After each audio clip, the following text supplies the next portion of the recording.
RTV Telugu. Karimnagar పట్టణంలో పట్టపగలే తుపాకుల మోత మోగింది. కరీంనగరంలోని ప్రముఖ పీఎంజే జ్యువెలరీ షోరూంలో నలుగురు దుండగులు చొరబడి కాల్పులకు తెగబడ్డారు.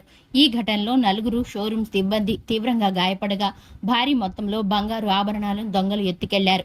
ఆదివారం మధ్యాహ్నం సమయంలో కస్టమర్ల ముసుగులో వచ్చిన నలుగురు దుండగులు ఒక్కసారిగా తుపాకులు బయటకు తీసి సిబ్బందిని బెదిరించారు. ప్రతిఘటించిన సిబ్బందిపై విచక్షణారహితంగా కాల్పులు జరిపారు. అనంతరం షాపులోని విలువైన బంగారు నగలను బ్యాగుల్లో సర్దుకొని క్షణాల్లో అక్కడి నుండి పరారయ్యారు. సంఘటన స్థలానికి చేరుకున్న టౌన్ ఏసీపీ మరియు క్లూస్ టీం సభ్యులు ఆధారాలను సేకరిస్తున్నారు. షోరూం అంతటా రక్తపు మడుగులు, చెల్లాచెదురుగా పడి ఉన్న బుల్లెట్ కేసింగ్లు దొంగల బీభత్సానికి అద్దం పడుతున్నాయి.